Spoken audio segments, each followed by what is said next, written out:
आपको पता है कि दुनिया के सबसे अमीर लोगों में से कुछ वो है जिनके पास कोई डिग्री नहीं है और कुछ ऐसे हैं जिनकी शिक्षा बहुत बेहतरीन है, फिर भी वो दिवालिया हो गए।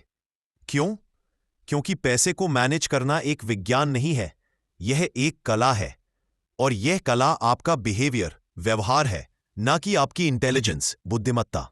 आज हम बात करने वाले हैं एक ऐसी किताब के बारे में जिसने मेरी पूरी मनी माइंडसेट बदल दी। The psychology of money by Morgan Housel. यह किताब सिर्फ एक फाइनेंस गाइड नहीं है, यह एक सोशल साइकोलॉजी, हिस्ट्री और पर्सनल डेवलपमेंट का शानदार मिश्रण है। तो सवाल यह है, क्या आप जानना चाहते हैं कि अमीरी का असली सीक्रेट क्या है? दोस्तों, यह कोई 5% रिटर्न या कोई स्टॉक पिकिंग टिप्स नहीं है, यह आपके दिमाग की बातें हैं। चलिए शुरू करते हैं। पार्ट 1, कौन ज्यादा अमीर था, जेनेटर या एग्जीक्यूटिव? इस किताब की शुरुआत ही एक शानदार कहानी से होती है। रोनाल्ड रीड, एक साधारण जेनेटर जो एक गैस स्टेशन पर 25 साल तक गाड़ियां ठीक करता था और फिर एक डिपार्टमेंट स्टोर जेसी पेनी में 17 साल तक फर्श झाड़ता था। उसका जीवन कितना बोरिंग लग सकता है ना? एक छोटी सी 2 बेडरूम हाउस खरीदी थी और बस वहीं रहा। कोई खास लाइफस्टाइल नहीं, कोई खास बिजनेस डील नहीं, कोई लॉटरी जीत नहीं, बस एक साधारण जीवन। 2014 में जब रोनाल्ड रीड की 92 साल की उम्र में मृत्यु हुई तो क्या हुआ? उसने अपनी मृत्यु के बाद अपने स्थानीय अस्पताल और लाइब्रेरी को $6 मिलियन का चेक दिया। दुनिया भर के समाचार पत्रों में यह खबर आई। कैसे एक गरीब जेनेटर के पास $8 मिलियन थे? जवाब, कोई ट्रिक नहीं, कोई सीक्रेट निवेश स्ट्रेटेजी नहीं, बस ये कि उसने अपनी पूरी जिंदगी कम खर्च किया और बार बार निवेश किया। 60 साल का कंपाउंड इंटरेस्ट। वो बस धीरे धीरे लेकिन सही तरीके से अमीर हो गया। अब दूसरी तरफ देखते हैं। रिचर्ड फस्कोन, एक हार्वर्ड से पढ़ा हुआ मेरिल लिंच का एग्जीक्यूटिव, MBA डिग्री। किसी ने उसे 40 अंडर 40 का सफल बिजनेसमैन कहा। वो अपनी 40s में ही रिटायर हो गया, फिलैंथ्रोपिस्ट बना। लेकिन फिर क्या हुआ? 2000 में उसने एक $90,000 महीने का विशाल घर बनवाया। 11 बाथरूम, 2 एलिवेटर, 2 स्विमिंग पूल, सब कुछ। फिर 2008 की क्राइसिस आई। रिचर्ड का सब कुछ ढह गया। उसे बैंक्रप्सी के लिए फाइल करना पड़ा।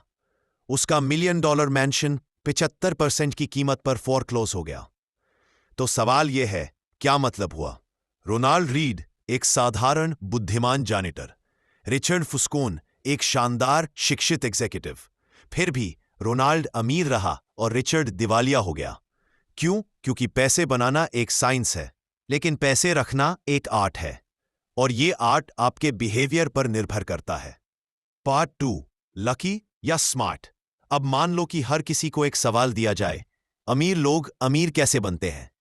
कुछ कहेंगे हार्ड वर्क, कुछ कहेंगे स्मार्ट इन्वेस्टमेंट, कुछ कहेंगे सही डिग्री।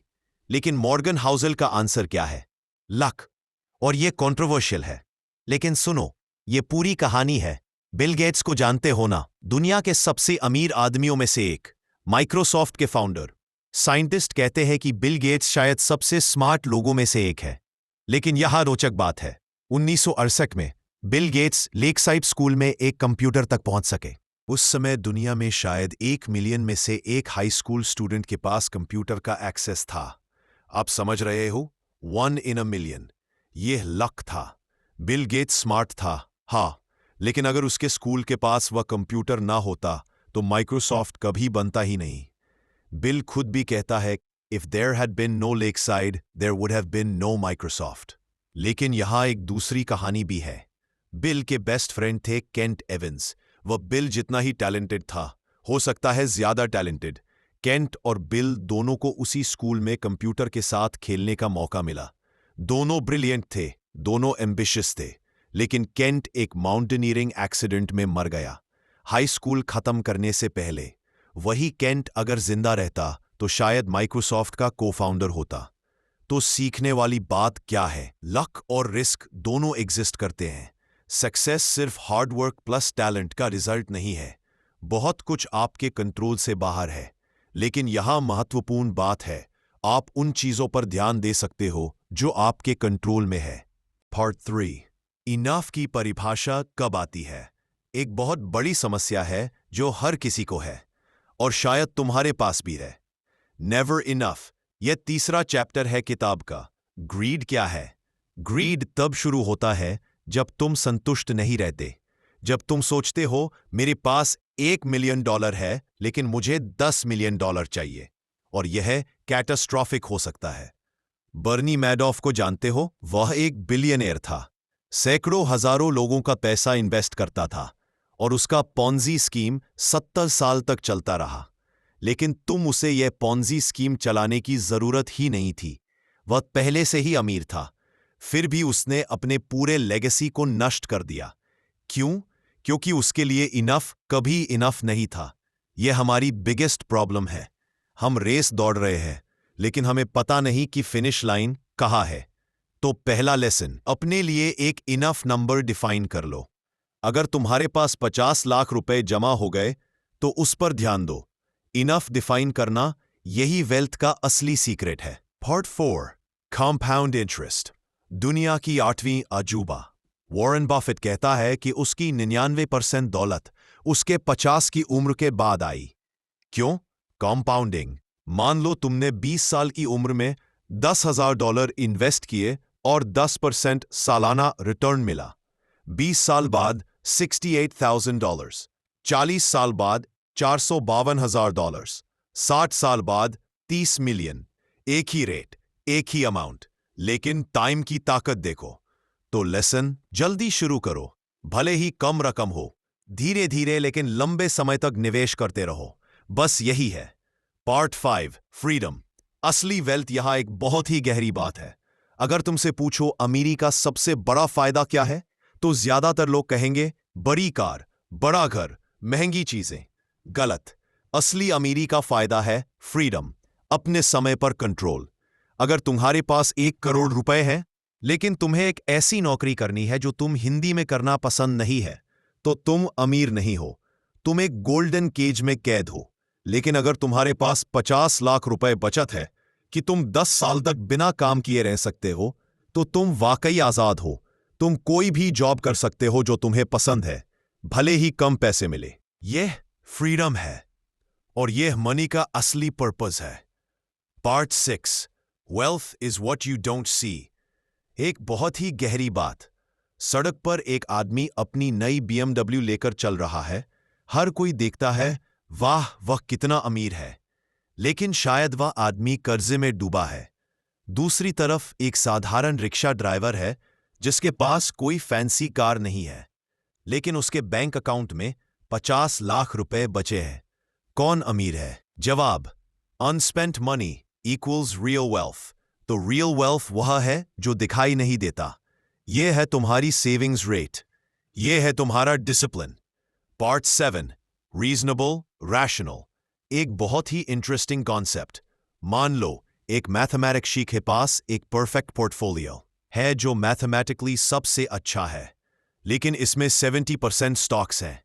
मार्केट क्रैश होता है, उसका पोर्टफोलियो 50% नीचे जाता है, वह भी अपनी सभी स्टॉक्स बेच देता है। अब उसका एक दूसरा दोस्त है, उसके पास एक सिंपल 50-50 पोर्टफोलियो है, स्टॉक्स और बॉन्ड्स का मिश्रण। मार्केट क्रैश होता है, उसका पोर्टफोलियो सिर्फ 30% नीचे जाता है, वह बैठा रहता है। 10 साल बाद दूसरे दोस्त का रीजनेबल पोर्टफोलियो पहले के रैशनल पोर्टफोलियो से ज्यादा रिच है। क्यों? क्योंकि एक पोर्टफोलियो जो तुम इमोशनली हैंडल कर सको, वह हमेशा एक परफेक्ट पोर्टफोलियो से बेटर है जिसे तुम अबैंडन कर दो। Part 8, save money. सबसे अंडररेटेड स्किल। लोग stock speaking, option trading, crypto investment के बारे में बात करते हैं, लेकिन सबसे अंडररेटेड स्किल क्या है? सेविंग। रोनाल्ड रीड का सक्सेस का सीक्रेट क्या था? स्मार्ट इन्वेस्टिंग नहीं, स्मार्ट सेविंग। अगर तुम्हारा इनकम है $50,000 और एक्सपेंस है $45,000, तो तुम्हारा सेविंग्स रेट है 10%। लेकिन अगर तुम्हारा इनकम है $50,000 और एक्सपेंस है $30,000, तो सेविंग्स रेट है 40%। ये 40% तुम्हें 20 साल में अमीर बना सकता है। Part 9, room for error. सबसे जरूरी कॉन्सेप्ट यहां मॉर्गन हाउसल एक बहुत ही महत्वपूर्ण कॉन्सेप्ट बताता है। अगर तुम 100% श्योर हो कि एक निवेश परफेक्टली सेफ है, तो शायद तुम सो रहे हो। रियल लाइफ में हर चीज में अनसर्टेनिटी है, तो तुम्हें अपने प्लान में बफर रखना चाहिए। यह बफर क्या है? अपने पास कुछ कैश रिजर्व्स रखो। 6 मंथ्स का एक्सपेंस। कभी भी 100% इन्वेस्टेड मत रहो। अपने पोर्टफोलियो को डाइवर्सिफाई रखो। यह बफर या मार्जिन ऑफ सेफ्टी है जो तुम्हें बड़ी मिस्टेक से बचाता है। Part 10 you will change. अपनी फ्यूचर सेल्फ को जानो। एक बहुत ही फिलोसॉफिकल लेसन। तुम अभी जो गोल्स बना रहे हो, 10 साल बाद तुम्हारी प्रायोरिटीज बिल्कुल डिफरेंट हो सकती है। 20 साल का लड़का सोचता है मुझे खूब पैसे कमाने हैं, लग्जरी कार लूं, बिग हाउस लूं। 50 साल का आदमी सोचता है मुझे सिर्फ अपने फैमिली के साथ समय चाहिए। तो यहां सीख यह है, एक्सट्रीम्स अवॉइड करो, अपने प्लान में फ्लेक्सिबिलिटी रखो। Final thoughts.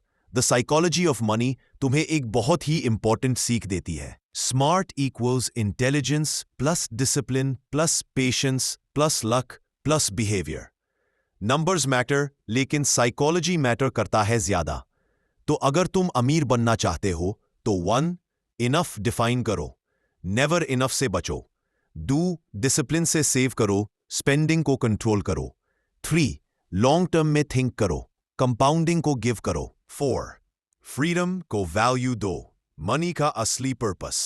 5 रीजनेबल रहो, परफेक्ट मत हो, पॉसिबल बनो।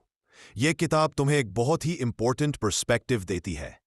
दोस्तों, अगर ये वीडियो हेल्पफुल था तो लाइक करो, शोध सार को फॉलो या सब्सक्राइब करो और अपने दोस्तों को भी शेयर करो जो अपनी फाइनेंशियल लाइफ इंप्रूव करना चाहते हैं।